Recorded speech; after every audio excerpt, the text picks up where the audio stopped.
ಓಂ ಶಾಂತಿ. ನಾವೆಲ್ಲ ಆತ್ಮರು ಭ್ರೂ ಮಧ್ಯದಲ್ಲಿ ಸ್ಮೃತಿ ಸ್ವರೂಪರಾಗುತ್ತಾ ನಾವೆಲ್ಲ ಆತ್ಮರ ತಂದೆ ಪರಂಪಿತ ಅವ್ಯಕ್ತ ಬಾಪ್ ದಾದಾರವರನ್ನು ಆಹ್ವಾನಿಸುತ್ತಾ ಪ್ರತಿದಿನದಂತೆ ಈ ದಿನವೂ ಸಹ ಈ ದಿನ ವಿಶೇಷವಾಗಿ ಭಾನುವಾರ ದಿನಾಂಕ 5/5/2024 ಈ ಒಂದು ಅವ್ಯಕ್ತವಾಣಿ ಮುರಳಿ ಚಿಂತನೆಯಲ್ಲಿ ಭಾಗವಹಿಸಿರುವ ನನ್ನೆಲ್ಲ ಸಹೋದರಾತ್ಮರಿಗೆ ಸ್ವಾಗತ ಸುಸ್ವಾಗತ.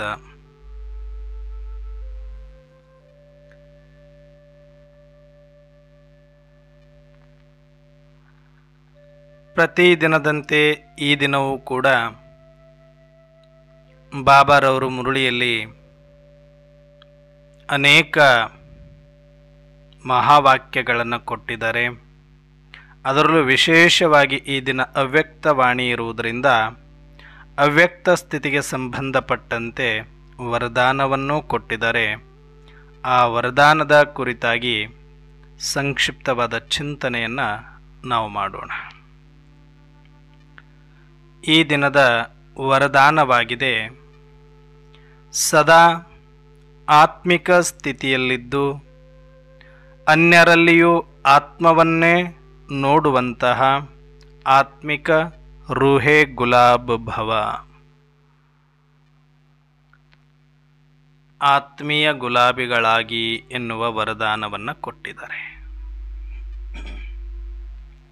ಅದು ಯಾವಾಗ ಸಾಧ್ಯ ಅಂದರೆ, ನಿಮ್ಮನ್ನು ನೀವು ಆತ್ಮ ಅಂತ ತಿಳಿದು ಅನ್ಯರಲ್ಲಿಯೂ ಕೂಡ ಆತ್ಮನ್ನೇ ನೋಡುವಂತಹ ಒಂದು ದೃಷ್ಟಿಯನ್ನು ಸ್ಥಿತಿಯನ್ನು ಇಟ್ಟುಕೊಂಡಾಗ ನೀವು ಕೂಡ ಆತ್ಮಿಕ ಗುಲಾಬಿಗಳಾಗ್ತೀರಿ. ಅಂತಹ ಗುಲಾಬಿಗಳಾಗಿ ಎನ್ನುವ ವರದಾನ ಇವತ್ತು ನಮಗೆ ಸಿಕ್ಕಿದೆ. ಜ್ಞಾನ ವಿಸ್ತಾರದಿಂದ ಸಾರಕ್ಕೆ ತರುವುದು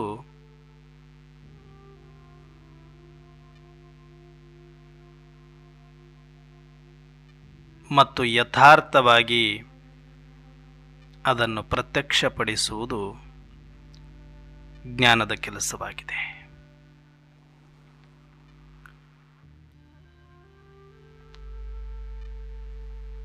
ನಾವೇನು ಅಂದುಕೊಳ್ತೇವೆ ಅಂತಂದರೆ, ಜ್ಞಾನ ಅಂದರೆ ಎಷ್ಟು ಕೇಳಿದರೂ ಕೂಡ ಇದು ಮುಗಿಬಾರದು, ಇನ್ನು ಕೇಳ್ತಾನೇ ಇರಬೇಕು ಅಂತ ಅನ್ನುವಷ್ಟು ವೆರೈಟಿ ವೈವಿಧ್ಯಮಯವಾಗಿ ಇರಬೇಕು. ಅದು ಜ್ಞಾನ ಅಂತ ನಾವು ಅಂದುಕೊಳ್ತೇವೆ.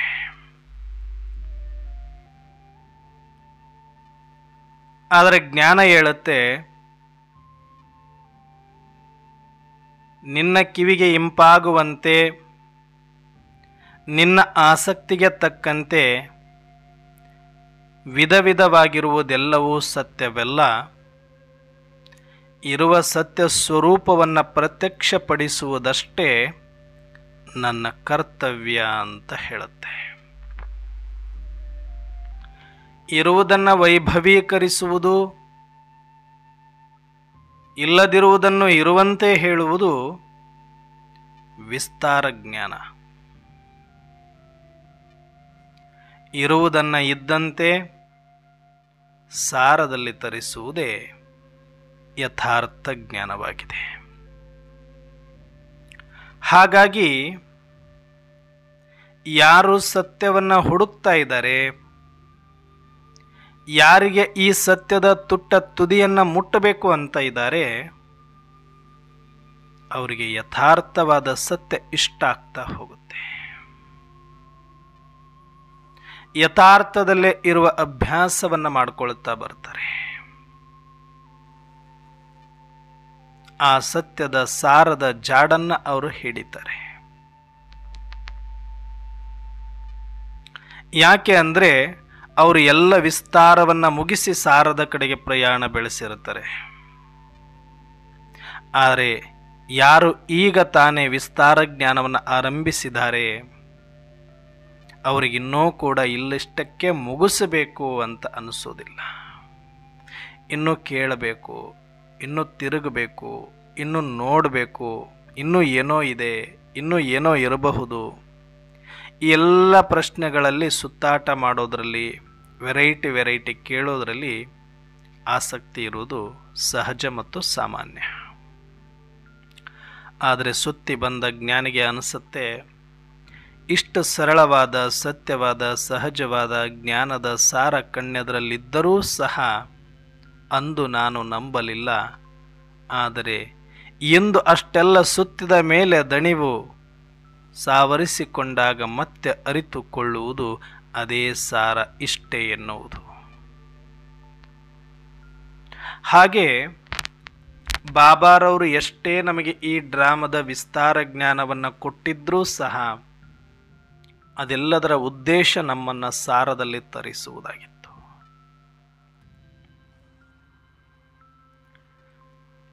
ಯಾವ ಒಂದು ಒರಿಜಿನಲ್ ಸ್ವರೂಪ ನಮ್ಮದಿದೆ, ನಾನೊಂದು ಆತ್ಮ ಅನ್ನುವ ಸತ್ಯ ಆಗಿರಬಹುದು, ಪರಮಾತ್ಮ ನನ್ನ ತಂದೆ ಅನ್ನುವ ಸತ್ಯ ಆಗಿರಬಹುದು, ಪರಮಧಾಮ ನನ್ನ ಮನೆ ಅನ್ನುವ ಸತ್ಯ ಆಗಿರಬಹುದು. ಈ ಸತ್ಯದ ಸಾರದ ಸ್ಮೃತಿಯನ್ನು ನಮಗೆ ಕೊಡಲಿಕ್ಕೆ ಅಷ್ಟೆಲ್ಲ ವಿಸ್ತಾರವನ್ನು ಹೇಳಬೇಕಾಗಿ ಬರುತ್ತೆ. ಸತ್ಯದ ಸಾರವನ್ನು ಒಪ್ಪಿಸ್ಲಿಕ್ಕೆ ವಿಸ್ತಾರ ಜ್ಞಾನದ ಅವಶ್ಯಕತೆ ಇರುತ್ತೆ ಅಷ್ಟೇ.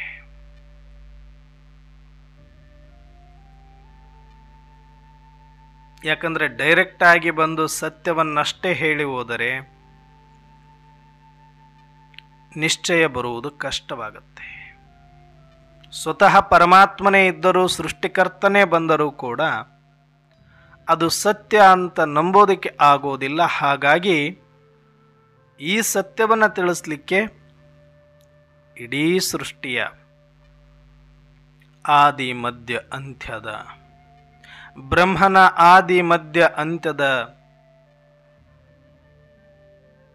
ಎಲ್ಲ ವಿಸ್ತಾರ ಜ್ಞಾನವನ್ನು ಕೊಡಬೇಕಾಗಿ ಬರುತ್ತೆ. ಆಗ ಬ್ರಹ್ಮರವರು ಒಪ್ತಾರೆ. ಹಾಗೆಯೇ ಇಡೀ ಜಗತ್ತಿನ ಸರ್ವ ಆತ್ಮರಾದ ನಾವೆಲ್ಲರೂ ಸಹ ಇಲ್ಲಿಯ ತನಕ ಸಾಕಷ್ಟು ಆತ್ಮರು ಅವತರಣೆಯಾಗಿ ತಮ್ಮ ತಮ್ಮ ಪಾತ್ರವನ್ನು ಮಾಡಿದ್ದಾರೆ. ಅನೇಕ ಮಹಾತ್ಮರು, ಸಂತರು, ಶರಣರಾದಿಯಾಗಿ ಈ ಜಗತ್ತಿನಲ್ಲಿ ತಮ್ಮ ಆಧ್ಯಾತ್ಮಿಕ ಕ್ಷೇತ್ರದ ಪಾತ್ರವನ್ನು ಅಭಿನಯಿಸಿ ಹೋಗಿದ್ದಾರೆ. ಅದರಲ್ಲಿ ಒಂದಷ್ಟು ಪಾತ್ರಗಳು ಪರಮಾತ್ಮ ನಾನೇ ಎನ್ನುವ ರೀತಿಯಲ್ಲಿ ಪ್ರತಿಬಿಂಬಿಸಿ ಜಗತ್ತಿನ ಮುಂದೆ ತೋರ್ಪಡಿಸಿ ಅನೇಕ ಕಡೆ ಅಂಥವರೆಲ್ಲರ ಸಂಪರ್ಕದಲ್ಲಿ ಬಂದಾಗಿಯೂ ಸಹ ನಿರಾಸೆಯೇ ಉಂಟಾಗಿತ್ತು. ಹಾಗಾಗಿ ತೋಳದ ಕತೆ ನಮ್ಮದಾಗಿತ್ತು. ತೋಳ ಬಂತು, ತೋಳ ಬಂತು, ತೋಳ ಬಂತು ಅಂತ ಕುರಿಗಾಹಿ ಒಬ್ಬ ಸುಮ್ಮನೆ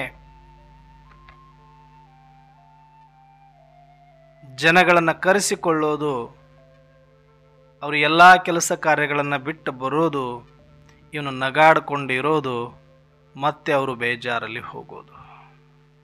ಮತ್ತೆ ತೋಳ ಬಂತು, ತೋಳ ಬಂತು ಅಂತ ಕೂಗೋದು, ಅಯ್ಯೋ ಪಾಪ ಮತ್ತೆ ತಿಂದಾಕ್ಬಿಡುತ್ತಲ್ಲ ಅಂತ ಎಲ್ಲ ಜನಗಳು ತಮ್ಮ ಕೆಲಸ ಬಿಟ್ಟು ಬರೋದು. ಇವನು ಅದೊಂದು ನಗೆಪಾಟಲು ಮಾಡಿಕೊಂಡು ನಗೋದು, ಮತ್ತೆ ಅವರು ಓಡೋದು. ಈ ಥರ 2 ಸರಿ 3 ಸರಿ 4 ಸರಿ ಆಯಿತು. ಆದರೆ ಒಂದು ದಿನ ನಿಜವಾದ ತೋಳ ಬಂತು. ಆಗ ಕೂಗಾಡ್ತಾನೆ, ಹೊರಳಾಡ್ತಾನೆ, ತೋಳ ಬಂತು, ಬನ್ರಿ ಬನ್ರಿ ಬನ್ರಿ ಅಂತ. ಎಲ್ಲ ಚೆನ್ನಾಗಿದ್ದಾಗ ಜೋಕ್ ಥರ ಕಾಣಿಸ್ತಾ ಇತ್ತು ಅವನಿಗೆ. ಆದರೆ ಯಾವಾಗ ನಿಜವಾಗಿ ಆಗಿತ್ತು ಆ ಸಮಯದಲ್ಲಿ ಯಾರೂ ಕೂಡ ಬರಲಿಲ್ಲ. ಯಾಕೆ ಅಂದರೆ ನಂಬಿಕೆ ಕಳೆದುಕೊಂಡಾಗಿತ್ತು ಆ ವ್ಯಕ್ತಿ. ಹಾಗೆಯೇ ಪರಮಾತ್ಮನ ವಿಷಯದಲ್ಲೂ ಕೂಡ ಜಗತ್ತಿಗೆ ಆಗಿತ್ತು. ಇಲ್ಲಿ ನಾನೇ ಭಗವಂತ, ನಾನೇ ಭಗವಂತನ ಅವತಾರಿ ಅನ್ನುವಂಥ ಒಂದು ಮಹಿಮೆಯನ್ನು, ವೈಭವೀಕರಣವನ್ನು ಅನೇಕರಿಗೆ ಮಾಡಿ ಮಾಡಿ ಮಾಡಿ ಮಾಡಿ ನಿಜವಾದ ಪರಮಾತ್ಮ ಬಂದಾಗ, ಪರಮಾತ್ಮ ಬಂದಿದ್ದಾರೆ ಅಂದರೂ ಕೂಡ ನಗೆಪಾಟಲ್ ಥರ ಆಗೋಗ್ಬಿಟ್ಟಿದೆ. ಯಾಕಂದ್ರೆ ಅಷ್ಟು ಜಗತ್ತು ಪರಮಾತ್ಮನ ವಿಷಯದಲ್ಲಿ ದುರುಪಯೋಗ ಪಡಿಸಿಕೊಂಡಾಗಿತ್ತು ಡ್ರಾಮಾನುಸಾರ. ಇವತ್ತು ಸ್ವಯಂ ಪರಮಾತ್ಮ ಇಲ್ಲಿ ಬಂದಿದ್ದಾರೆ ಅಂದ್ರೆ ಅವರು ನಗ್ತಾರೆ.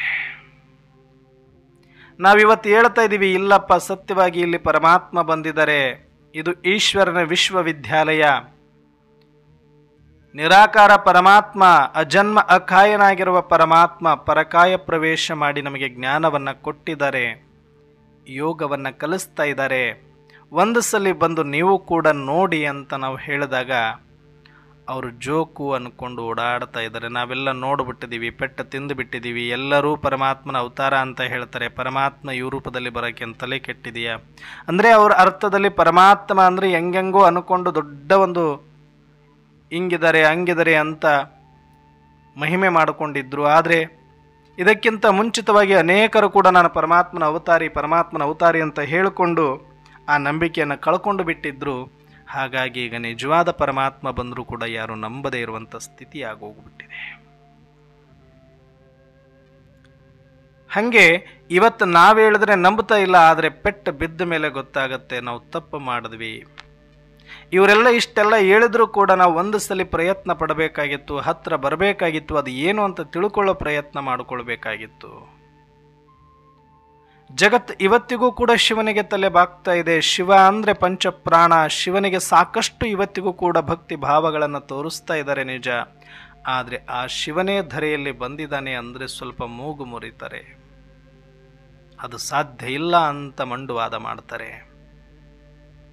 ಇವರಂದುಕೊಂಡಂತೆ ಪರಮಾತ್ಮ ಇರಬೇಕು ಅಂತ ಏನೂ ಇಲ್ಲ, ಇವರಂದುಕೊಂಡಾಗಲೇ ಬರಬೇಕು ಅಂತ ಏನೂ ಇಲ್ಲ.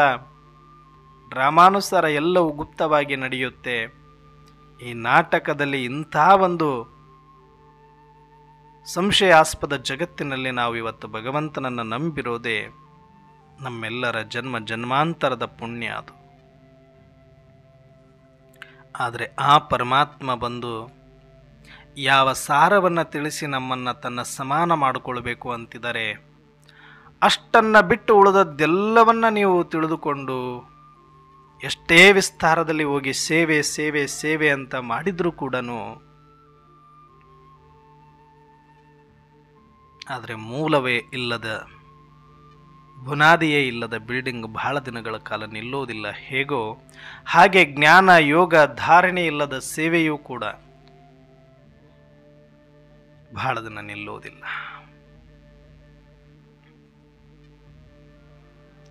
ಯಾಕಂದ್ರೆ ನಮ್ಮ ಸ್ಲೋಗನ್ನೇ ಆಗಿದೆ, ಯೋಗಿಗಳಾಗಿ ಪವಿತ್ರರಾಗಿ.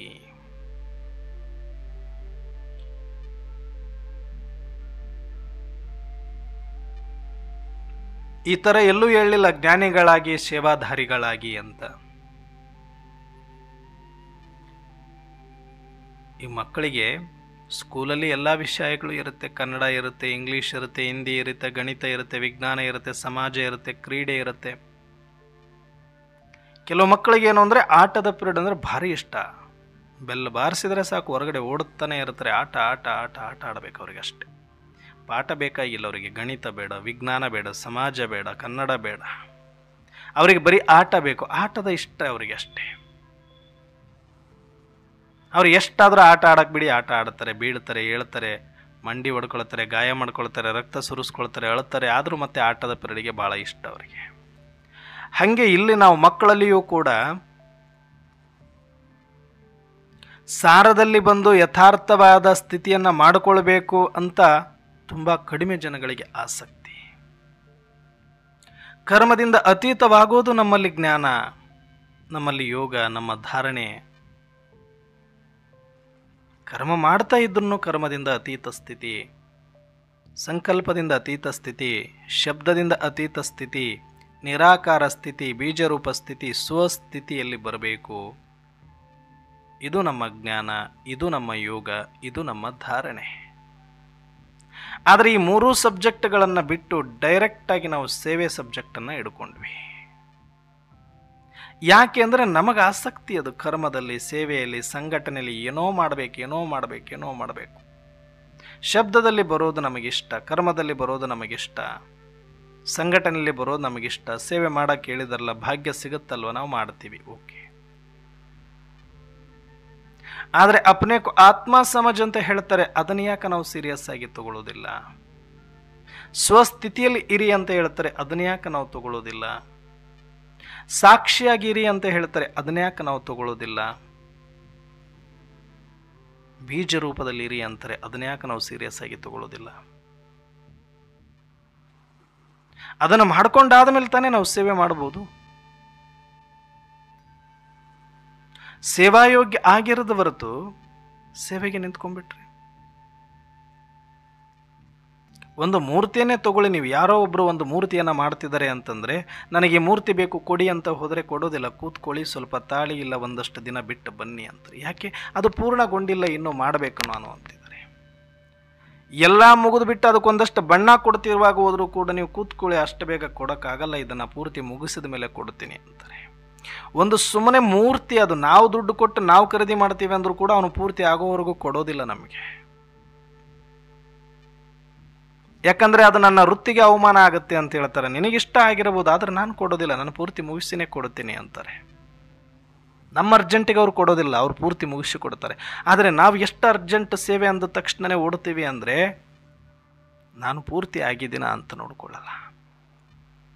ನಾನು ಸ್ಮೃತಿಯಲ್ಲಿದ್ದೀನ, ಸ್ವರೂಪದಲ್ಲಿ ಬಂದಿದ್ದೀನ, ಅಭ್ಯಾಸ ಮಾಡಿದ್ದೀನ, ಸಾಕ್ಷಿ ಆಗ್ತಾ ಇದ್ದೀನ, ಇದೆಲ್ಲವೂ ಆದಮೇಲೆ ಆ ಸುಗಂಧ ಒಂದು ಹರಳುತ್ತೆ. ಹೂ ಅರಳಿದಾಗ ಸುಗಂಧ ಒಂದು ಬರುತ್ತೆ. ಆ ಆತ್ಮೀಯ ಸುಗಂಧ ಯಾವಾಗ ನಮ್ಮಿಂದ ಹೊರಡಲಿಕ್ಕೆ ಸ್ಟಾರ್ಟ್ ಆಗುತ್ತೆ, ಅಲ್ಲಿಗೆ ನಾವು ಸೇವಾ ಯೋಗ್ಯರಾಗ್ತೇವೆ. ಅಲ್ಲಿಯ ತನಕ ಇಲ್ಲ. ಅಲ್ಲಿಯ ತನಕ ಏನು ಕೆಲಸಕ್ಕೂ ಬರೋದಿಲ್ಲ ನಾವು. ಈಗ ಉದಾಹರಣೆಗೆ ಇವತ್ತಿನ ವರದಾನದ ಆಧಾರದ ಮೇಲೆ ಒಂದು ಉದಾಹರಣೆ ತಗೊಳ್ಳೋದಾದ್ರೆ, ಆತ್ಮಿಕ ಗುಲಾಬಿ ಅಂತ ಹೇಳಿದರೆ, ನಾವು ಒಂದು ಗುಲಾಬಿ ಹೂವು ಅಥವಾ ಗುಲಾಬಿ ತೋಟವನ್ನು ನೋಡೋಣ. ನೀವು ಬೀಜವನ್ನು ಇಟ್ಕೊಂಡಾಗಲೂ ಕೂಡ ಅದರಲ್ಲಿ ಮಕರಂದ ಬರೋದಿಲ್ಲ ಹೊರಗಡೆ. ಗುಲಾಬಿ ಬೀಜಗಳನ್ನು ನೀವು ಪಾಕೆಟಲ್ಲಿ ಹಾಕ್ಕೊಂಡು ಓಡಾಡಿದರೂ ಕೂಡ ಅದರಿಂದ ಯಾವ ಸುಗಂಧ ಬರೋದಿಲ್ಲ, ಅದರಿಂದ ಸೇವೆ ಆಗೋದಿಲ್ಲ. ಆ ಬೀಜ ತಗೊಂಡೋಗಿ ದೇವ್ರ ಮೇಲೆ ಏರಿಸ್ರಿ, ಇವತ್ತು ಗುಲಾಬಿ ಹೂಗಳಿಲ್ಲ, ಅದ್ರ ಬೀಜಗಳಿದೆ, ತಗೊಂಡೋಗಿ ಏರಿಸ್ರಿ ಅಂದರೆ ಯಾರಾದರೂ ದೇವರ ಮುಡಿಗೆ ಗುಲಾಬಿ ಬೀಜಗಳನ್ನು ಏರಿಸ್ತಾರ? ಇಲ್ಲ. ಇಲ್ಲ, ಇವತ್ತು ಗುಲಾಬಿ ಹೂವು ಕೊಡೋಕ್ಕಾಗಿಲ್ಲ ಅಂತೇಳಿ ನಮ್ಮ ಮಾತೆಯರಿಗೆ, ಅಕ್ಕಂದರಿಗೆ, ತಾಯಂದರಿಗೆ ಗುಲಾಬಿ ಬೀಜಗಳನ್ನು ನೀವು ಮುಡ್ಕೊಳ್ಳಿ ತಲೆಯಲ್ಲಿ ಅಂದರೆ ಮುಡ್ಕೊಳ್ತಾರ? ಇಲ್ಲ. ಬೀಜದ ಒಂದು ಹಾರ ಮಾಡಿ ಹಾಕಿಬಿಡಿ, ಗುಲಾಬಿ ಹೂವು ಸಿಕ್ಕಿಲ್ಲ ಅಂತೇಳಿದರೆ ಬೀಜದಿಂದ ಮಾಡಲಿಕ್ಕಾಗತ್ತೆ? ಇಲ್ಲ. ಬೀಜದಲ್ಲಿ ಎಸೆನ್ಸ್ ಇದೆ, ಸಾರ ಇದೆ, ಅದರದ್ದು ಪ್ರಕಟ ಹೆಂಗಾಗಬೇಕು ಅಂದರೆ, ಆ ಪ್ರಕಟ ಆಗಬೇಕು ಅಂದ್ರೆ ಅದು ಭೂಮಿಯಲ್ಲಿ ಗುಪ್ತವಾಗಿರಬೇಕು ಒಂದಷ್ಟು ದಿನ. ಬರೀ ಅದು ಪೆಟ್ಟಿಗೆಯಲ್ಲಿದ್ರೆ ಆಗೋದಿಲ್ಲ, ಪಾಕೆಟಲ್ಲಿದ್ರೆ ಆಗೋದಿಲ್ಲ, ಎಲ್ಲೋ ಒಂದು ಬಾಕ್ಸಲ್ಲಿ ಇಟ್ಟು ನಾವು ಬ್ಯೂರಲ್ಲಿ ಇಟ್ಟರೆ ಆಗೋದಿಲ್ಲ. ಅದು ಭೂಮಿಗೆ ಬೀಳಬೇಕು, ಆಳವಾಗಿ ಹೋಗಬೇಕು, ಒಂದಷ್ಟು ದಿನಗಳ ಕಾಲ ಗುಪ್ತವಾಗಿ ಉಳಿಬೇಕದು.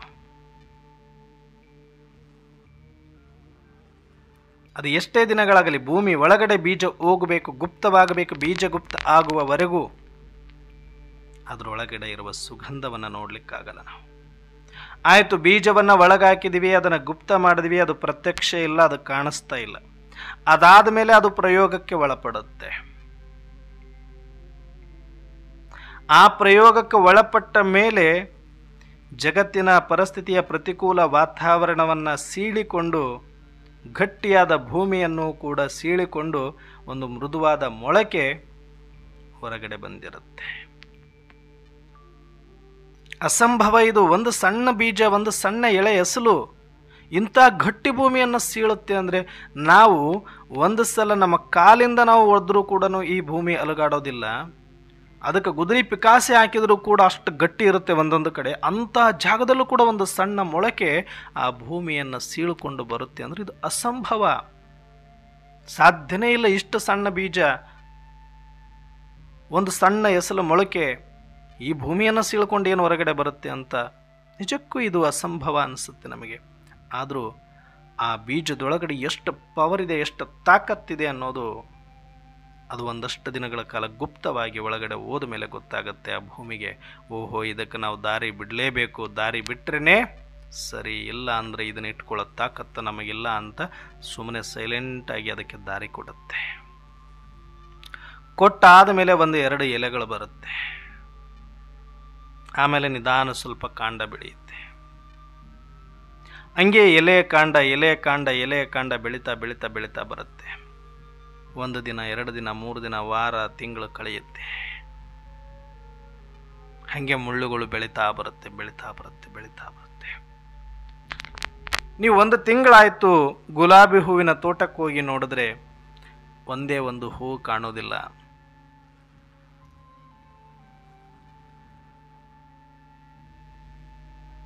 ಅವಾಗಲೂ ಯಾವ ಕೆಲಸಕ್ಕೆ ಬರೋದಿಲ್ಲ. ಅವಾಗಲೂ ಅದ್ರ ಎಲೆ ತೊಗೊಂಡು ಬಂದು ಅದರ ಕಾಂಡ ತೊಗೊಂಡು ಬಂದು ದೇವ್ರ ಮೇಲೆ, ಹೂವದ ಮೇಲೆ ಇಡೋಕ್ಕಾಗಲ್ಲ. ತಲೆ ಮೇಲೆ, ತಾಯಂದ್ರ ತಲೆ ಮೇಲೆ ಮುಡ್ಕೊಳ್ಳಿ ಅಂತ ಹೇಳೋಕ್ಕಾಗಲ್ಲ, ಹಾರ ಮಾಡಲಿಕ್ಕಾಗಲ್ಲ. ಮತ್ತೆ ಯಾವಾಗ ಅದು 3-4 ತಿಂಗಳುಗಳ ನಂತರ ಒಂದು ಸಣ್ಣ ಮೊಗ್ಗು ಚಿಗುರಿ ದೊಡ್ಡದಾಗಿ ದಳಗಳನ್ನು ತುಂಬಿಸಿಕೊಂಡು ತನ್ನ ಬೀಜದಲ್ಲಿರುವ ಎಲ್ಲ ಸಾರದ ಸುಗಂಧವನ್ನು ಅದರಲ್ಲಿ ತುಂಬಿ ಒಂದು ಮೊಗ್ಗು ಹರಳಿ ನಿಂತಾಗ ಒಂದು ಗುಲಾಬಿಯ ಸೌಂದರ್ಯ, ಗುಲಾಬಿಯ ಸುಗಂಧ ಇಡೀ ತೋಟದಲ್ಲಿ ಎಕರೆಗಟ್ಟಲೆ ತೋಟವಿದ್ರೂ ಕೂಡ ಒಂದೇ ಒಂದು ಗುಲಾಬಿ ಅರಳಿದ್ರೂ ಅಷ್ಟು ಮುಳ್ಳುಗಳಿದೆ, ಅಷ್ಟು ಎಲೆಗಳಿದೆ, ಅಷ್ಟು ತೋಟದ ತುಂಬ ಗಿಡಗಳಿದೆ, ಅದರ ಕಡೆಗೆ ಗಮನ ಇಲ್ಲ.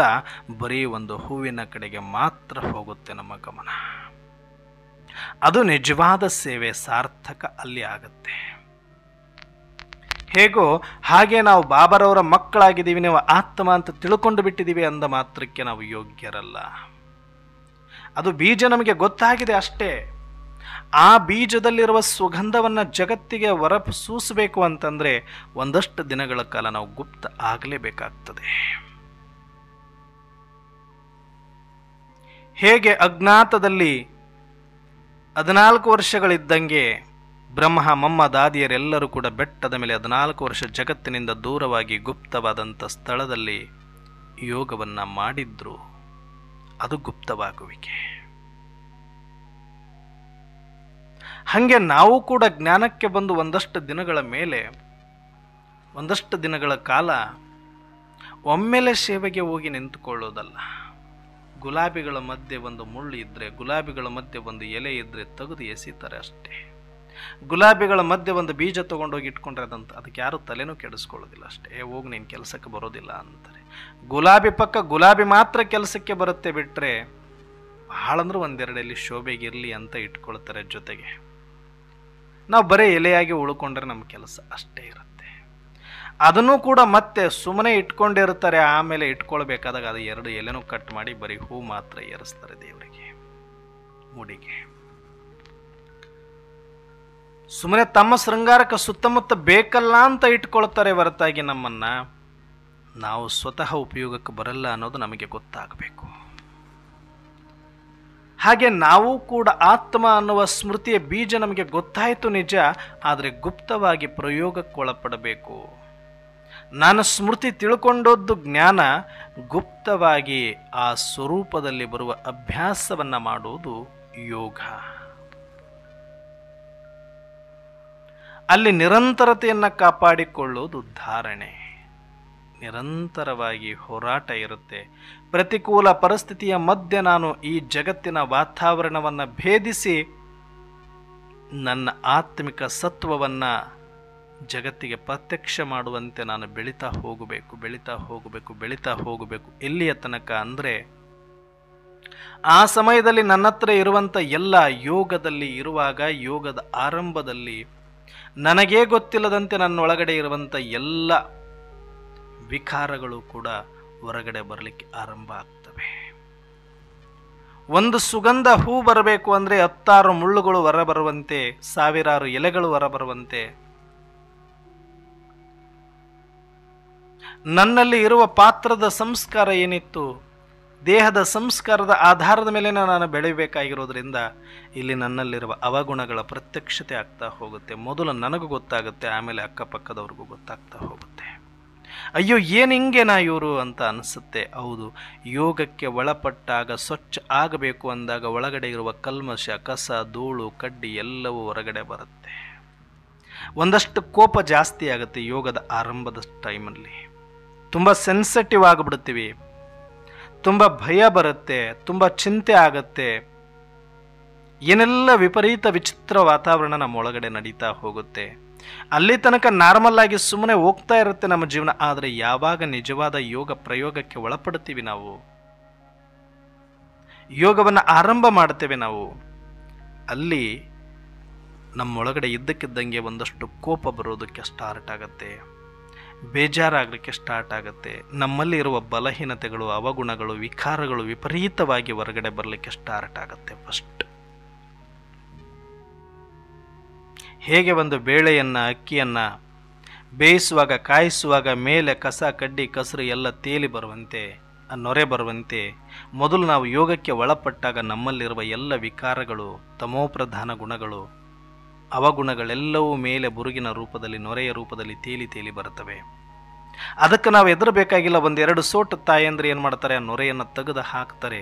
ಒಂದು ತೊಗರೆಬೇಳೆ, ಕಡಲೆಬೇಳೆ ಬೇಯಿಸಲಿಕ್ಕೆ ಇಟ್ಟಾಗ, ಇವತ್ತೆಲ್ಲ ಕುಕ್ಕರ್ ಬಂದಿದೆ, ಮೊದಲೆಲ್ಲ ಪಾತ್ರೆಯಲ್ಲಿ ಹಾಕಿ ಇಟ್ಟಾಗ ಅದು ನೊರೆ ಬರೋದು.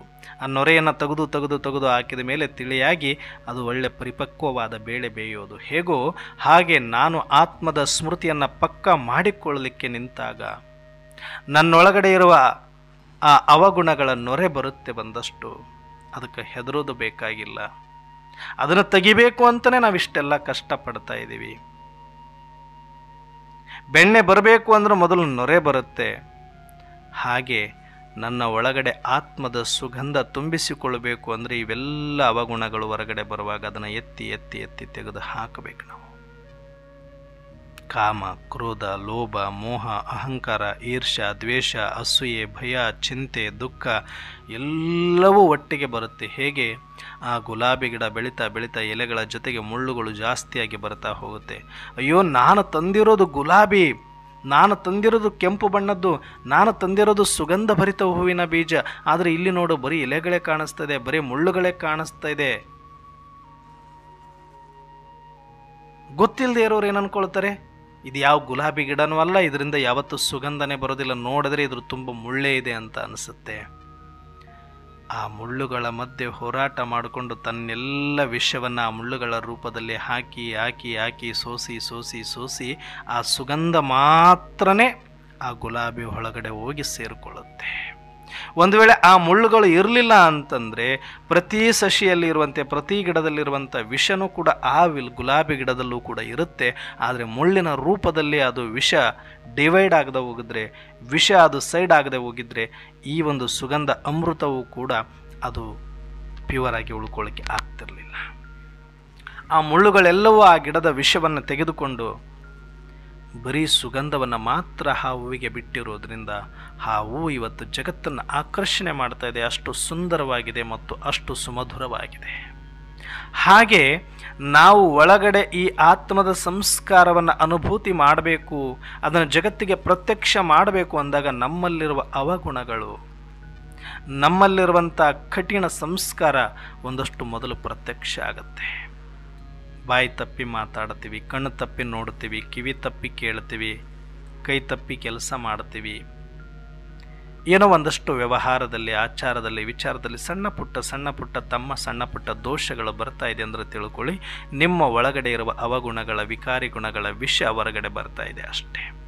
ಇನ್ನು ನೀವು ಹೂವಾಗಿಲ್ಲ, ತಲೆ ಕೆಡಿಸ್ಕೋಬಿಡಿ. ಮುಳ್ಳುಗಳು ಬರ್ತಾ ಇರುತ್ತೆ, ಎಲೆಗಳು ಬರ್ತಾ ಇರುತ್ತೆ, ಮುಳ್ಳು ಬರ್ತಾ ಇರುತ್ತೆ, ಎಲೆ ಬರ್ತಾ ಇರುತ್ತೆ. ಆ ಎಲ್ಲ ಮುಳ್ಳುಗಳು, ಎಲೆಗಳು ಆದ ಮೇಲೆ ಒಂದು ಮೊಗ್ಗು ಹೂವು ಬಿಟ್ಕೊಳ್ಳೋಕೆ ಆರಂಭ ಆಗುತ್ತೆ. ಆದರೆ ಆ ಹೂವಿನಲ್ಲಿ ಯಾವುದೇ ವಿಷಯ ಇರೋದಿಲ್ಲ, ಬರೀ ಸುಗಂಧ ಸುಗಂಧ ಸುಗಂಧ ಸ್ವರೂಪ ಮಾತ್ರ ಇರುತ್ತೆ. ಹಾಗೆ ನೀವು ಯಾರೂ ಕೂಡ ಯೋಗಿಗಳು ಇಲ್ಲ ಅಣ್ಣವ್ರೆ, ಮೊದಲು ಚೆನ್ನಾಗಿದ್ದೆ, ನಾನು ಯೋಗಕ್ಕೆ ಕೂತ ಮೇಲೆ ನನಗೇನೋ ವಿಚಿತ್ರವಾಗಿ ಅನ್ನಿಸ್ತಾ ಇರುತ್ತೆ, ಬಹಳ ನಾನು ತಪ್ಪು ಮಾಡ್ತಾ ಇದ್ದೀನಿ ಅಂತ ಪಾಪ ಪ್ರಜ್ಞೆ ಕಾಡುತ್ತೆ. ನನ್ನಲ್ಲಿ ಮೊದಲು ಇಷ್ಟು ಇರಲಿಲ್ಲ, ನನಗೆ ಇವಾಗ ಬಹಳ ವಿಪರೀತ ಕೋಪ, ವಿಪರೀತ ಅವಗುಣಗಳು ಬಂದಂಗೆ ಅನ್ನಿಸ್ತಾ ಇದೆ ಅಂತ ನಿಮಗೇನಾದರೂ ಅನಿಸಿದರೆ ಅಥವಾ ಮೊದಲಿಗಿಂತ ಇವಾಗ ಯಾಕೋ ನಾನು ಸ್ವಲ್ಪ ಬಲಹೀನ ಆಗಿಬಿಟ್ಟಿದ್ದೀನಿ ಅಂತ ಅನ್ನಿಸ್ತಾ ಇದ್ದರೆ ತಿಳ್ಕೊಳ್ಳಿ, ಬೆಳೀತಾ ಇದ್ದೀರಿ. ಬೀಜದಿಂದ ಮೊಳಕೆ ಹೊಡೆದಿದ್ದೀರಿ, ಮೊಳಕೆಯಿಂದ 2 ಎಲೆ ಬಂದಿದ್ರಿ. ಒಂದು ಮುಳ್ಳು ಬರಬೇಕಂದ್ರೆ ಕನಿಷ್ಠ ಒಂದು 4-6 ಎಲೆ 8-10 ಎಲೆ ಆದಮೇಲೆ ಮುಳ್ಳುಗಳು ಸ್ಟಾರ್ಟ್ ಆಗುತ್ತೆ, ನಿಮ್ಮಲ್ಲಿರುವ ವಿಷ ಬರುತ್ತೆ. ಅಂದರೆ ಪ್ರಯೋಗಕ್ಕೆ ಒಳಪಟ್ಟಿದ್ದೀರಿ ಅಂತ ಅದರ ಅರ್ಥ. ಒಳಪಡದೇ ಇದ್ದರೆ ಈಗ ಹೆಂಗಿದ್ರಿ ಹಿಂಗೆ ಇರ್ತೀರಿ. ಆದರೆ ನಿಜವಾಗಿಯೂ ನೀವು ಪ್ರಾಮಾಣಿಕವಾಗಿ ಈ ಒಂದು ಯೋಗಕ್ಕೆ ಒಳಪಟ್ಟು ಪ್ರಯೋಗಿಗಳಾಗಿದ್ದರೆ, ಗುಪ್ತವಾಗಿ ನೀವು ಯೋಗವನ್ನು ಆರಂಭ ಮಾಡಿದರೆ ಗಂಭೀರವಾಗಿ, ಇದೆಲ್ಲವೂ ಕೂಡ ಆಗುತ್ತೆ ಎಲ್ಲರಿಗೂ. ಇದರಲ್ಲಿ ಭಯ ಬೀಳುವ ಮಾತಿಲ್ಲ. ಹಾಗೆ ನೀವು ಮುಂದುವರಿತಾ ಹೋಗಿ 1 ತಿಂಗಳು, 2 ತಿಂಗಳು, 3 ತಿಂಗಳು, 4 ತಿಂಗಳು, ವರ್ಷ, 2 ವರ್ಷ, 3 ವರ್ಷ, ಆ ಒಂದು ಗುಲಾಬಿ ಬರಬೇಕು, ಸ್ಥೂಲವಾಗಿರೋದು 1 ದಿನ ಇರುವಂಥ ಗುಲಾಬಿ ಬರಬೇಕು, 24 hours ಅಷ್ಟು ಅದು ಒಂದು ಸುಗಂಧವನ್ನು ಕೊಟ್ಟು ಸೌಂದರ್ಯವನ್ನು ತೋರಿಸಿ ಸರಿಯುವಂಥದ್ದೇ ಒಂದು 24 ಗಂಟೆಯ ಒಂದು ಸುಮಧುರ ಹೂವು ಆ ಗಿಡದಲ್ಲಿ ಕಾಣಿಸ್ಕೊಳ್ಬೇಕು ಅಂದ್ರೆ ಕನಿಷ್ಠ 4-5 ತಿಂಗಳು, 6-7 ತಿಂಗಳುಗಳ ಕಾಲ ಸಮಯ ತೆಗೆದುಕೊಳ್ಳುತ್ತೆ. 21 ಜನ್ಮಗಳಿಗಾಗಿ ನಾವು ಹರಳಿ ಸುಗಂಧವನ್ನು ಸೂಸುವಂಥವರಾಗಬೇಕು ಅಂದರೆ ತಿಳ್ಕೊಳ್ಳಿ, ನಾವು ಎಷ್ಟು ವರ್ಷ ತಪಸ್ಸು ಮಾಡಬೇಕಾಗತ್ತೆ, ಎಷ್ಟು ವಿಷಯ ನಮ್ಮಿಂದ ಆಚೆ ಬರಬೇಕಾಗತ್ತೆ, ಎಷ್ಟು ಒಳಗಡೆ ಇರುವ ಕಠಿಣ ಸಂಸ್ಕಾರಗಳು ಆಚೆ ಬರಬೇಕಾಗತ್ತೆ. ಅದೆಲ್ಲವೂ ಕೂಡ ಆಚೆ ಬರುತ್ತೆ. ಆದರೆ ನಾವೇನು ಅನ್ಕೊಳ್ತೀವಿ, ಅಯ್ಯೋ ಇವ್ರು ಹಿಂಗೇನಾ, ಅವ್ರು ಹಂಗೇನಾ, ಇವ್ರನ್ನ ನಾನು ಏನೋ ಅನ್ಕೊಂಡ್ಬಿಟ್ಟಿದ್ದೆ. ಈ ಪ್ರೊಸೆಸ್ ಗೊತ್ತಿಲ್ಲ ಭಾಳಷ್ಟು ಆತ್ಮರಿಗೆ. ಇದು ಹಿಂಗೆ ನಡೆಯೋದು. ಕೆಲವ್ರದ್ದು ಗೊತ್ತಾಗುತ್ತೆ, ಕೆಲವ್ರದ್ದು ಗೊತ್ತಾಗಲ್ಲ. ಯಾಕಂದರೆ ನೀವು ಸಮಾಜದ ಮಧ್ಯೆ ಇದ್ದಾಗ ಅದು ಗೊತ್ತಾಗ್ತಾ ಹೋಗುತ್ತೆ, ಸಮಾಜದಿಂದ ದೂರ ಇದ್ದಾಗ ಅದು ನಿಮಗೆ ಗೊತ್ತಾಗೋದಿಲ್ಲ. ಆದರೆ ಯಾರಿಗೆ ಜಗತ್ತಿಗೆ ಗೊತ್ತಾಗುತ್ತೋ ಬಿಡುತ್ತೋ ಗೊತ್ತಿಲ್ಲ. ಆದರೆ ಪ್ರಯೋಗಕ್ಕೊಳಪಟ್ಟಿರೋ ಪ್ರತಿಯೊಬ್ಬ ಯೋಗಿ ಆತ್ಮನಿಗೂ ಕೂಡ ಗೊತ್ತಾಗುತ್ತೆ, ನನ್ನೊಳಗಡೆ ಇರುವ ವಿಕಾರ ಹೊರಗಡೆ ಬರ್ತಾ ಇದೆ, ನನ್ನೊಳಗಡೆ ಇರುವ ತಮೋ ಪ್ರಧಾನದ ವಿಷ ಹೊರಗಡೆ ಬರ್ತಾ ಇದೆ ಅಂತ. ಈ ಸೂಕ್ಷ್ಮತೆ ಅರ್ಥ ಮಾಡಿಕೊಂಡಿದ್ರೆ ಬಹುಶಃ ತಾವ್ಯಾರೂ ಕೂಡ ಭಯ ಬೀಳುವ ಅವಶ್ಯಕತೆ ಇರೋದಿಲ್ಲ, ಯೋಚನೆ ಮಾಡೋ ಅವಶ್ಯಕತೆ ಇರೋದಿಲ್ಲ. ಎಷ್ಟು ಸಾಧ್ಯನೋ ಅಷ್ಟು ಈ ಥರದ ಲಕ್ಷಣಗಳು ಕಾಣಿಸಿಕೊಂಡಾಗ ತಿಳ್ಕೊಳ್ಳಿ, ಒಂದು ಹಂತಕ್ಕೆ ನನ್ನ ಯೋಗ ಬಂದಿದೆ, ಹಾಗಾಗಿ ಎಲ್ಲ ವಿಷಯಗಳು ಹೊರಗಡೆ ಬರ್ತಾ ಇದೆ ಅಂತ ತಿಳ್ಕೊಂಡು ಮತ್ತೆ ಅದಕ್ಕೆ ಉತ್ತರ ಏನು, ಅದಕ್ಕೆ ಫಲಿತಾಂಶ ಏನು, ಅದಕ್ಕೆ ಪರಿಣಾಮ ಏನು ಅಂದರೆ ಮತ್ತೆ ಯೋಗದ ಸಮಯವನ್ನು ಜಾಸ್ತಿ ಮಾಡಿಕೊಳ್ಬೇಕು, ಯೋಗದಲ್ಲಿ ತೀವ್ರವಾಗಿ ನೀವು ಮುಳುಗಬೇಕು, ಮತ್ತು ಆಳದಲ್ಲಿ ಹೋಗಬೇಕು. ಆ ಡೆಡಿಕೇಶನ್ ಇನ್ನೂ ಜಾಸ್ತಿ ಮಾಡಿಕೊಂಡಾಗ ನೋಡಿ, ಒಂದು ಹಂತದವರೆಗೆ ತಾನೇ ನಿಧಾನ ಕಡಿಮೆ ಆಗ್ತಾ ಹೋಗುತ್ತೆ, ಕೋಪ ಕಡಿಮೆ ಆಗುತ್ತಾ ಹೋಗುತ್ತೆ. ಹೆಂಗೆ ಅಂದರೆ ಪರ್ಮನೆಂಟಾಗಿ ಹೋಗ್ಬಿಡುತ್ತೆ ಇನ್ನು ಮುಂದೆ, ಪರ್ಮನೆಂಟಾಗಿ.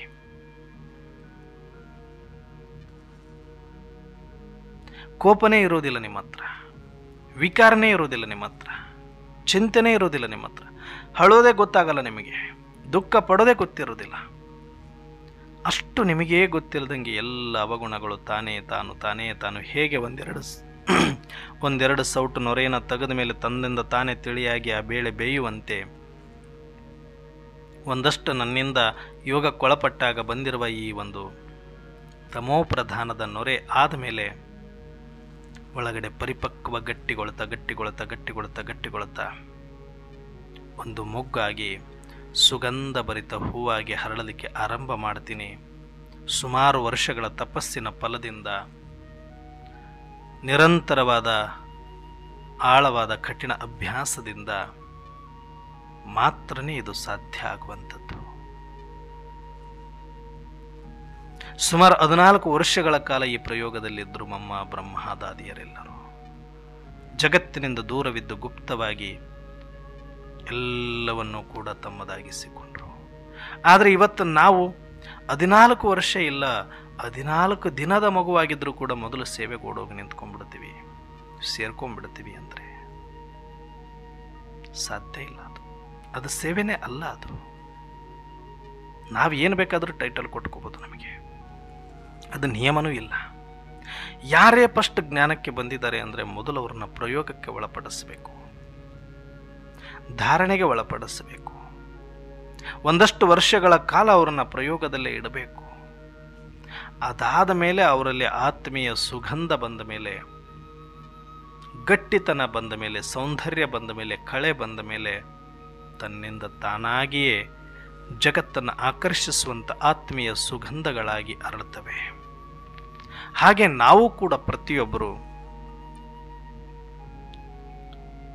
ಆತ್ಮದ ಜ್ಞಾನವನ್ನು ನಾವು ಎಷ್ಟೇ ತಿಳ್ಕೊಂಡಿದ್ರೂ ಕೂಡ, ವಿಸ್ತಾರದಲ್ಲಿ ಎಷ್ಟೇ ನಾವು ಹೋಗಿದ್ರೂ ಕೂಡ, ಎಷ್ಟೇ ಕರ್ಮಣ ಸೇವೆ ವಾಚಾ ಸೇವೆ ಮಾಡಿದ್ರೂ ಕೂಡ,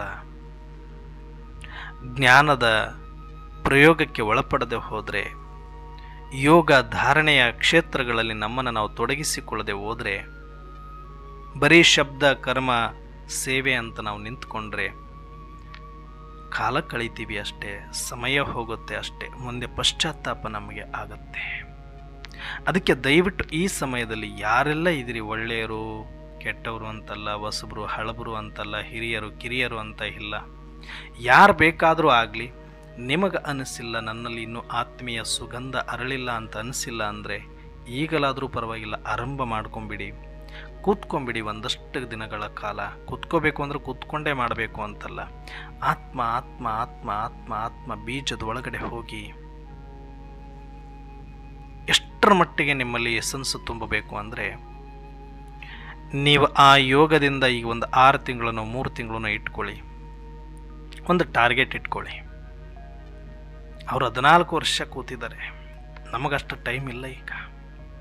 ಈಗಲಿಂದ ನಾವು ಸ್ಟಾರ್ಟ್ ಮಾಡೋಣ. ಎಷ್ಟು ಟೈಮ್ ಇದೆ ನಮಗೂ ಗೊತ್ತಿಲ್ಲ. ಇದ್ದರೆ ಇನ್ನೂ 14 ವರ್ಷ ಮಾಡೋಣ, ಏನು ತಪ್ಪಿದೆ? ಇಲ್ವಾ 14 ತಿಂಗಳ ಇದೆಯಾ, ಮುಗಿಸ್ಕೊಳ್ಳೋಣ, ಏನು ತೊಂದರೆ ಇಲ್ಲ. ಆದರೆ ಅಷ್ಟು ತೀವ್ರವಾಗಿರಬೇಕು. ನಂದು ಟಾರ್ಗೆಟ್ ಇಟ್ಕೊಳ್ಳೋಣ. ಈ 3 ತಿಂಗಳದಕ್ಕೆ ಒಂದು ಟಾರ್ಗೆಟ್ ಇಟ್ಕೊಳ್ಳಿ. ಹೆಂಗೂ ಮುಂದಿನ ತಿಂಗಳು ನಮಗೆ ಮಮ್ಮಾರವರ ಸ್ಮೃತಿ ದಿನ ಬರೋದಿದೆ, ಅವ್ಯಕ್ತ ಮಾಸಗಳು ಸ್ಟಾರ್ಟ್ ಆಗೋದಿದೆ. ಮಮ್ಮಾರವರ ಸ್ಮೃತಿ ದಿನ ಅಷ್ಟರ ಒಳಗಡೆ ನಾನು ದಿನಕ್ಕೆ ಒಂದು 3 ಗಂಟೆ 4 ಗಂಟೆಗಳ ಕಾಲ ಈ ನಿರಾಕಾರ ಅಭ್ಯಾಸವನ್ನು ಮಾಡ್ತೇನೆ. ಆಳವಾದ ಆತ್ಮದ ಸ್ಮೃತಿಯ ಪ್ರಯೋಗಕ್ಕೆ ಒಳಪಡ್ತೇನೆ. ಈಗ ಸದ್ಯಕ್ಕೆ ಸ್ವಲ್ಪ ಸೇವೆಯಿಂದ ದೂರ, ಕರ್ಮದಿಂದ ದೂರ, ಸಂಕಲ್ಪದಿಂದ ದೂರ, ಶಬ್ದದಿಂದ ದೂರ. ನಿಮ್ಮ ಅನಿವಾರ್ಯ ಕರ್ಮಗಳನ್ನು ಬಿಟ್ಟು, ಕೆಲವರಿಗೆ ಉದ್ಯೋಗ ಇರುತ್ತೆ, ಕೆಲವರಿಗೆ ವ್ಯಾಪಾರ ಇರುತ್ತೆ, ಕೆಲವರಿಗೆ ಅನಿವಾರ್ಯ ಸೇವಾ ಕೇಂದ್ರಗಳಲ್ಲಿರುವವರಿಗೆ ಸೇವೆ ಅನಿವಾರ್ಯವಾಗಿರುತ್ತೆ. ಅಂಥ ಅನಿವಾರ್ಯ ಕರ್ಮವಲ್ಲದ ಯಾವುದೇ ಸೇವೆಯನ್ನು ಈಗ ಮಾಡದೆ, ಬಿನಾ ಹೆಚ್ಚಿಗೆ ಕರ್ಮದಲ್ಲಿ ತೊಡಗದೆ, ಸಾಧ್ಯವಾದಷ್ಟು ತಮ್ಮನ್ನು ತಾವು ಆತ್ಮದ ಪ್ರಯೋಗಕ್ಕೆ ಒಳಪಡಿಸಿಕೊಂಡು ಸ್ಮೃತಿ ಸ್ವರೂಪರಾಗುವ, ಆತ್ಮದ ಸ್ವಾನುಭೂತಿಯನ್ನೇ ಮಾಡುವ, ಆಳವಾಗಿ ಬೃಕುಟಿಯ ಮಧ್ಯದಲ್ಲಿ ಆತ್ಮನನ್ನೇ ನೋಡುವ ಅಭ್ಯಾಸ ಮಾಡಿ ನೋಡಿ. ಬೆಳಗ್ಗೆಯಿಂದ ಸಂಜೆವರೆಗೆ ಎಷ್ಟು ಸಾಧ್ಯ ಆಗುತ್ತೋ ಅಷ್ಟು ಮೌನವನ್ನು ಧಾರಣೆ ಮಾಡಿಕೊಳ್ಳುವ, ಅಂತರ್ಮುಖಿಯಾಗಿರುವ ಅಭ್ಯಾಸವನ್ನು ಮಾಡಿ ನೋಡಿ. ಆಗ ನಿಮಗೆ ಗೊತ್ತಾಗ್ತಾ ಹೋಗುತ್ತೆ ಎಷ್ಟು ಆತ್ಮದ ಸುಗಂಧ ಇದರಲ್ಲಿ ಇದೆ, ಎಷ್ಟು ಆತ್ಮದ ಆನಂದ ಇದರಲ್ಲಿ ಇದೆ. ಇವತ್ತು ನಾವು ಏನೇನೂ ಇಲ್ಲ, ಒಂದು ಸಲ ಸಾರದಲ್ಲಿ ಹೋಗಿ ಎಸೆನ್ಸಲ್ಲಿ ತುಂಬಿಕೊಂಡ್ಬಿಟ್ರೆ, ಆತ್ಮದ ಆನಂದದೊಳಗಡೆ ಮುಳುಗಿ ಬಿಟ್ರೆ, ಆ ಅತೀಂದ್ರಿಯ ಸುಖ ಅನುಭೂತಿಯನ್ನು ಮಾಡಿ ಆ ಸುಗಂಧದಿಂದ ನೀವು ಹೊರಗಡೆ ಬಂದುಬಿಟ್ರೆ, ನೀವು ನೋಡಿದ್ದೆಲ್ಲ ಪಾವನ, ನೀವು ನುಡಿದದ್ದೆಲ್ಲ ಪಾವನ, ನೀವು ನಡೆದದ್ದೆಲ್ಲ ಪಾವನ. ಆಗ ನೀವು ಸ್ವತಃ ಆತ್ಮಿಕ ಸ್ಥಿತಿಯಲ್ಲಿ ಇರ್ತೀರಿ, ಬೇರೆಯವರನ್ನು ಆತ್ಮರಾಗಿಯೇ ನೋಡ್ತಾ ಇರ್ತೀರಿ. ಆಗ ನಿಜಕ್ಕೂ ನೀವು ಆತ್ಮೀಯ ಗುಲಾಬಿಗಳಾಗಿ ಹೊರಹೊಮ್ಮತೀರಿ. ಈ ಥರ ಇಲ್ಲಿ ನಮಗೆ ನಾವೇ ಮಹಾಗುರು ಸ್ವಯಂ ಪರಮಾತ್ಮ ನಮಗೆ ಆಗಿದ್ರೂ ಕೂಡ ಜ್ಞಾನದಲ್ಲಿ, ಆದರೆ ನನ್ನ ಒಂದು ಒಳಗಿನ ಆಧ್ಯಾತ್ಮಿಕ ಉನ್ನತಿಯನ್ನು ನಾನು ಮಾಡಿಕೊಳ್ಳೋದಾದರೆ, ನನ್ನ ಯೋಗಿ ಜೀವನದಲ್ಲಿ ನನಗೆ ನಾನೇ ಗುರುವಾಗಿ ನನ್ನನ್ನು ನಾನೇ ಚೆಕ್ ಮಾಡಿಕೊಂಡು ಚೇಂಜ್ ಮಾಡಿಕೊಂಡು ಬಾಬಾರವರು ಕೊಟ್ಟಿರುವ ಶ್ರೀಮತದ ಅನುಸಾರ ಯಥಾರ್ಥದಲ್ಲಿ ಬಂದು ನಾವೆಲ್ಲರೂ ಕೂಡ ಅದನ್ನು ಸಾಧಿಸಿ ಸಿದ್ಧಿಸಿ ತೋರಿಸಬೇಕಾಗಿದೆ. ಅದಕ್ಕೆ ನಾವೆಲ್ಲರೂ ಆ ಥರ ಇವತ್ತು ಒಂದು ಪ್ರತಿಜ್ಞೆಯನ್ನು ಮಾಡೋಣ. ಪ್ರತಿದಿನ ಇದೇ ಪಾಯಿಂಟ್ಸ್ಗಳನ್ನು ತಗೊಳ್ತಾರೆ ಅಂತ ಅನ್ಬೋದು. ಬಾಬಾರವರು ಪ್ರತಿದಿನ ಅದನ್ನೇ ಹೇಳ್ತಾ ಇರೋದು. ಆತ್ಮದ್ದು ಬಿಟ್ಟರೆ ಬೇರೆ ಏನೂ ಬೇಕಿಲ್ಲ ಬಾಬರವ್ರಿಗೆ. ವಿಸ್ತಾರ ನಮಗೆ ಅರ್ಥ ಮಾಡಿಸ್ಲಿಕ್ಕೆ ಕೇಳಿರೋದು. ಅದನ್ನು ತೊಗೊಂಡು ಅವ್ರೇನು ಮಾಡ್ತಾರೆ, ನಾವೇನು ಮಾಡೋದಿದೆ ಅದನ್ನು ತೊಗೊಂಡು? ನಡೆದಿರೋ ಆಟದ ಕಥೆಯನ್ನು ತೆಗೆದುಕೊಂಡು ಏನು ಮಾಡೋದಿದೆ? ಈಗೇನು ಆಗಬೇಕು ಅಂತ ನೋಡಬೇಕಲ್ಲ ನಾವು. ಈಗೇನು ಮಾಡ್ಕೊಳ್ಬೇಕು ಅಂತ ನೋಡೋದು ಬಿಟ್ಟು ನಾವು ಡೈವರ್ಟ್ ಆಗಿ ಸುಮ್ಮನೆ ಟೈಮ್ ಪಾಸ್ ಮಾಡ್ತಾ ಹೋದರೆ ಇವತ್ತು ನಾವು ಕಾಲ ಕಳಿಬಹುದು. ಮುಂದೆ ಅದನ್ನು ಅನುಭವಿಸಬೇಕಾಗಿರೋರು ನಾವೇ ಅನ್ನುವ ಭಯ ಒಂದಷ್ಟು ನಮ್ಮಲ್ಲಿ ಇದ್ದದ್ದೇ ಆದರೆ ಖಂಡಿತವಾಗಿ ಈ ಮಾರ್ಗಕ್ಕೆ ನೀವು ಇವತ್ತು ಬಿಟ್ಟರು, ಇನ್ನು 4 ದಿನ ಬಿಟ್ಟಾದ್ರೂ, 4 ವರ್ಷ ಬಿಟ್ಟಾದರೂ ಈ ಮಾರ್ಗಕ್ಕೆ, ಈ ಸಾರಕ್ಕೆ ಬರಲೇಬೇಕು. ಇದನ್ನು ನೀವು ಅಳವಡಿಸಿಕೊಳ್ಳಲೇಬೇಕು. ಯಾವಾಗ ಇದನ್ನು ಎಷ್ಟು ಬೇಗ ಸ್ಟಾರ್ಟ್ ಮಾಡ್ತೀರಿ ಅಷ್ಟು ಬೇಗ ನೀವು ಕೂಡ ಸಂಪನ್ನ ಆಗ್ತೀರಿ. ಇಲ್ಲದ ಹೊರತು ಸಂಪನ್ನತೆ ಇಲ್ಲವೇ ಇಲ್ಲ.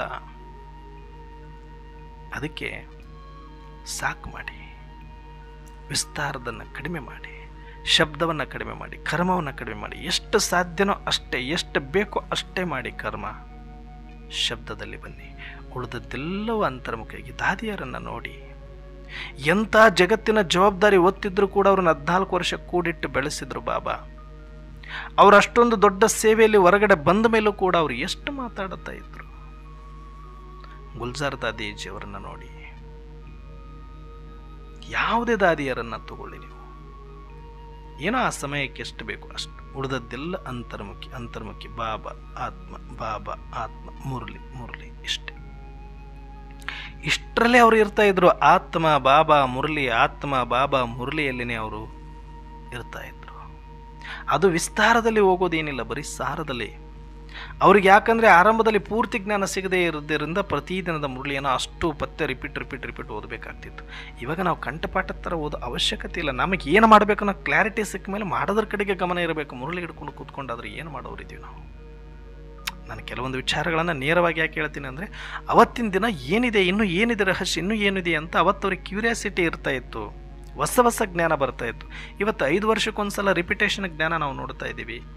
ಏನು ಕೇಳಬೇಕಾಗಿದ್ದೀವಿ ಬಾಬಾರವರಿಂದ ಎಲ್ಲ ಕೇಳಿ ಆಗೋಗಿದೆ. ನಮಗೆಲ್ಲ ಗೊತ್ತಿದೆ, ಎಲ್ಲ ರಿಪೀಟೆಡ್ಡೆ ನಮಗೆ.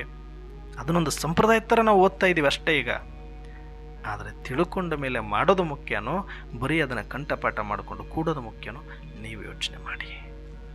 ಕಂಠಪಾಠ ಮಾಡಿಕೊಂಡು ಕೂಡಕ್ಕೆ ಇಲ್ಲಿ ಯಾವುದು ಬರೆಯೋ ಎಕ್ಸಾಮ್ ಬರೋದಿಲ್ಲ. ಏನು ತಿಳ್ಕೊಳ್ಬೇಕಾಗಿತ್ತು ಅದನ್ನು ತಿಳ್ಕೊಂಡು ಮಾಡೋದ ಕಡೆಗೆ ಗಮನ ಕೊಟ್ಟುಬಿಟ್ಟು ನಾನು ಆ ಸ್ಥಿತಿ ಮಾಡ್ಕೊಳ್ಬೇಕು. ನನಗೆ ಮುರಳಿ ಮೇಲೆ ಬಹಳ ಆಸಕ್ತಿ ಅಂತ ರಿಪೀಟ್ ದಿನಕ್ಕೆ 5 ಸಲ ಓದ್ತೀನಿ ಅನ್ನೋರೆ, 10 ಸಲ ಓದ್ತೀನಿ ಅನ್ನೋರೆ, ಬರುತ್ತೆ ತೆಗಿತೀನಿ ಅನ್ನೋರೆ, 21 ಸಲ ಬರಿತೀನಿ ಅನ್ನೋರೆ, ಸಮಾನಗಳು ಬರಿತೀನಿ. ಇದು ಏನು ಬರೆಯೋದಕ್ಕೇನು? ಮಕ್ಕಳ ಆಟನ ಇದು.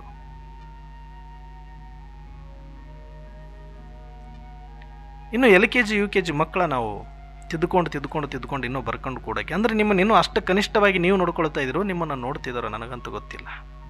ಸ್ವಲ್ಪ ಪ್ರಬುದ್ಧರಾಗಿ ಈ ಮಕ್ಕಳಾಟ ಆಡಿದ್ರೆ ನಿಮಗೂ ಟೈಮ್ ಪಾಸ್, ಅವ್ರಿಗೂ ಟೈಮ್ ಪಾಸ್ ಅಷ್ಟೇ ಬಿಟ್ಟರೆ ಇದರಿಂದ ನಿಮಗೂ ಏನು ಲಾಭ ಇಲ್ಲ, ಅವ್ರಿಗೂ ಏನು ಲಾಭ ಇಲ್ಲ. ಇದೇ ಲಾಭ ಎಷ್ಟು ಅಂದರೆ ಎಷ್ಟು ಸಿಗೋದಿದೆ ಇದರಲ್ಲಿ. ಸ್ವರೂಪಕ್ಕೆ ಬನ್ನಿ ಅಂತ ಬಾಬಾ ಹೇಳ್ತಾರೆ, ಸಮಾನದಲ್ಲಿ ಇರಿ ಅಂತ ಬಾಬರವರು ಹೇಳ್ತಾರೆ. ಬರೀ ಬರೆದು ಮಾಡೋದೇನಿದೆ? ಒಳಗಡೆ ಬರ್ಕೊಳ್ಳಿ, ಸ್ಮೃತಿಯನ್ನು ಬರ್ಕೊಳ್ಳಿ. ಇಲ್ಲ ಅನ್ನೋರೆ ಹೊರಗಡೆ ಬರೋದ್ರೇ ಒಳಗಡೆ ಸ್ಮೃತಿ. ಯಾಕಂಗೆ ಅನ್ಕೊಳ್ತೀರಿ? ಒಂದು ಸಲ ಸ್ವತಂತ್ರ ಆಗಿ ನೋಡಿ, ಡಿಪೆಂಡ್ ಆಗಿಬಿಡಿ. ಕೆಲವರಿಗೆ ಬರೆದ್ರೇ ಸ್ಮೃತಿ ಬರುತ್ತೆ, ಕೆಲವರಿಗೆ ಬಾಬರವ್ರ ಹಾಡು ಕೇಳಿದ್ರೇ ಸ್ಮೃತಿ ಬರುತ್ತೆ, ಕೆಲವರಿಗೆ ಬಾಬರವ್ರ ಮನೆಗೆ ಹೋದ್ರೇ ಸ್ಮೃತಿ ಬರುತ್ತೆ, ಕೆಲವರು ಬಾಬರವ್ರ ಫೋಟೋದ ಮುಂದೆ ಕೂತ್ರೇ ಸ್ಮೃತಿ ಬರುತ್ತೆ. ಇಷ್ಟು ಬಲಹೀನತೆಯನ್ನು ತೋರಿಸ್ಬೇಡಿ, ಇಷ್ಟು ಡಿಪೆಂಡೆಂಟ್ ಆಗಬೇಡಿ. ಎಷ್ಟು ಅದ್ಭುತವಾದ ಜ್ಞಾನ ಇದು. ನೀನು ಒಳಗಡೆ ಇರುವ ಆತ್ಮ, ನಿನಗೆಲ್ಲನೂ ಸಾಧ್ಯ ಇದೆ. ಆಗಲ್ಲ ಅಂದ್ಕೊಳ್ಬೇಡಿ. ನೆಕ್ಸ್ಟ್ ಲೆವೆಲ್ಗೆ ಬನ್ನಿ. ಅಲ್ಲೇ ಕೂತ್ಕೊಂಡ್ರೆ ನಿಮ್ಮನ್ನು ಯಾರ ಮೇಲೆ ಕರೆಯಲ್ಲ. ನೀವು ಅಲ್ಲೇ ಇರಿ, ನಾವಿಲ್ಲೇ ಇರ್ತೀವಿ ಅಂತಾರೆ ಎಲ್ರೂ. ನೀವೇ ಎದ್ದು ಚೇಂಜ್ ಮಾಡ್ಕೊಳ್ಬೇಕು, ನೀವೇ ಎದ್ದು ಬೇರೆ ಆಗಬೇಕು. ನಿಮ್ಮನ್ನು ನೀವು ಮೇಲ್ದರ್ಜೆಗೆ ತಂದುಕೊಳ್ಬೇಕು. ನೆಕ್ಸ್ಟ್ ಕ್ಲಾಸಿಗೆ ನಿಂದು 2nd ಮುಗಿದ್ರೆ 3rd ಮುಗಿದ್ರೆ 4th ಅಂತ ಹೇಳೋಕ್ಕಿಲ್ಲ ಯಾವ ಮೇಸ್ಟ್ರು ಇಲ್ಲ. ನಿಮ್ಮನ್ನು ಅಡ್ಮಿಷನ್ ಮತ್ತೆ ಚೇಂಜ್ ಮಾಡಿ, TC ಚೇಂಜ್ ಮಾಡಿ ನಿಮ್ಮ ನೆಕ್ಸ್ಟ್ ಕ್ಲಾಸಿಗೆ ಕಳಿಸ್ಬೇಕು ಅಂತ ಯಾರೂ ಕೂಡ ಇಲ್ಲಿ ಇಷ್ಟಪಡೋದು ಇಲ್ಲ, ಯಾರೂ ತಲೆನೂ ಕೆಡಿಸ್ಕೊಳ್ಳೋದಿಲ್ಲ. ಅಷ್ಟು ಟೈಮ್ ಯಾರಿಗೂ ಇಲ್ಲ.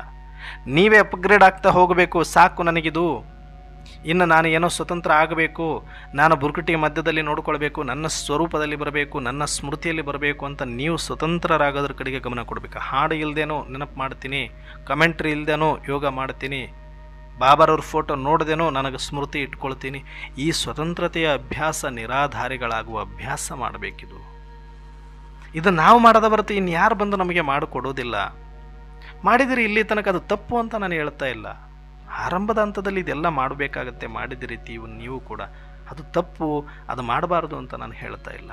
ಆ ಸ್ಟೇಜ್ ಮುಗೀತು, ನೆಕ್ಸ್ಟ್ ಲೆವೆಲಿಗೆ ಬನ್ನಿ. ಟೈಮ್ ಇಲ್ಲ, ಈಗ ಸ್ವತಂತ್ರರಾಗಬೇಕಲ್ವಾ. ನಾಳೆ ದಿನ ಯಾರೂ ಇರೋದಿಲ್ಲ, ಯಾವುದೂ ಇರೋದಿಲ್ಲ. ಆ ಟೈಮಲ್ಲಿ ನೀವು ನಿರಾಧಾರಿಗಳಾಗಿ ನೆನಪು ಮಾಡುವ ಅಭ್ಯಾಸನೇ ಮಾಡಿರಲಿಲ್ಲ ಅಂದ್ರೆ ಅವತ್ತೇನು ಮಾಡ್ತೀರಿ? ಅದಕ್ಕೆ ಇವಾಗಿಂದನೇ ಎಲ್ಲ ಸಮಯ ಚೆನ್ನಾಗಿದ್ದಾಗಲೇ ಆ ಎಲ್ಲ ಅಭ್ಯಾಸಗಳನ್ನು ನಾವು ಮಾಡ್ಕೊಂಡಿರಬೇಕು. ಆಪತ್ತು ಬಂದಾಗ ಈಜು ಕಲಿಯೋಕ್ಕಾಗಲ್ಲ. ನಾವು ಈಜು ಕಲ್ತ್ಕೊಂಡಿದ್ರೆ ಆಪತ್ತು ಬಂದಾಗ ನಮ್ಮನ್ನು ಕಾಯುತ್ತೆ. ಹೇಗೋ ಅಯ್ಯೋ ಅಂಥ ಅವಶ್ಯಕತೆ ಇಲ್ಲ ಅಣ್ಣವ್ರೆ, ನಾವು ಪೆಂಡಿ ಹಾಕ್ಕೊಂಡೆ ನಾವು ಆರಾಮಾಗಿ ಮಾಡ್ತಾ ಇದ್ದೀವಿ, ನಿಮ್ಗೆ ಯಾಕೆ, ನಾವ್ಯಾಕೆ ಕಷ್ಟಪಡಕ್ಕೆ ಹೋಗೋಣ ಅಂದರೆ ಆ ಟೈಮಿಗೆ ನಿಮಗೆ ಸಿಗಬೇಕಲ್ಲದು. ನೀರಲ್ಲಿ ಬೀಳುವಾಗ ಮುಳುಗುವಾಗ ನಿಮಗೆ ನೀವು ಕಾಯಿ ಕಟ್ಕೊಂಡು ಪೆಂಡಿ ಕಟ್ಕೊಂಡು ಈಜೊಡಿಯೋದು ಅಭ್ಯಾಸ ಮಾಡ್ಕೊಂಡಿದ್ರಿ ಅಂದರೆ ಅವಾಗ ಯಾರು ತಂದು ಕೊಡಬೇಕು ನಿಮಗೆ? ಅದನ್ನು ಬಿಟ್ಟು ಸ್ವತಂತ್ರವಾಗಿ ನಿಮ್ಗೆ ಈಜಕ್ಕೆ ಬಂದ್ರೇ ನೀವು ಈಜುಗಾರರು ಅಂತ ಹೇಳೋದು. ಹಾಗೆ ಇಲ್ಲಿ ಯೋಗಿಗಳು ಅಂತಂದರೆ ಆಧಾರಿತ ಆಗಿರೋರಲ್ಲ, ನಿರಾಧಾರಿಗಳಾಗಿರಬೇಕು. ನೀವು ನಿರಾಕಾರಿಗಳಾಗಿರಬೇಕು, ನಿಸ್ಸಂಕಲ್ಪರಾಗಿರಬೇಕು. ಆಗ ಮಾತ್ರ ನಮ್ಮಲ್ಲಿ ಆತ್ಮೀಯ ಸುಗಂಧ ತುಂಬಲಿಕ್ಕೆ ಸಾಧ್ಯವಾಗತ್ತೆ. ಅದಕ್ಕೆ ನಾವೆಲ್ಲರೂ ಕೂಡ ಈ ಒಂದು ಪ್ರತಿಜ್ಞೆಯನ್ನು ಮಾಡಿ ಬೀಜದಲ್ಲಿ ಬಂದು ಆತ್ಮದ ಸ್ಮೃತಿಯನ್ನು ಪಕ್ಕಾ ಮಾಡಿಕೊಳ್ಳುವ ಗುಪ್ತಗಾಮಿನಿಗಳಂತೆ ಇದ್ದು ಜಗತ್ತಿಗೆ ಪ್ರತ್ಯಕ್ಷಪಡಿಸ್ತೇವೆ ಬಾಬಾ ಅಂತ ಪ್ರಮಾಣವನ್ನು ಮಾಡಿ ಈ ಚಿಂತನೆಯನ್ನು ಬಾಬಾರವರಿಗೆ ಅರ್ಪಿಸಿ ನನ್ನೆರಡು ಮಾತುಗಳನ್ನು ಮುಕ್ತಾಯ ಮಾಡ್ತಾ ಇದ್ದೇನೆ. ಅಚ್ಚ. ಓಂ ಶಾಂತಿ.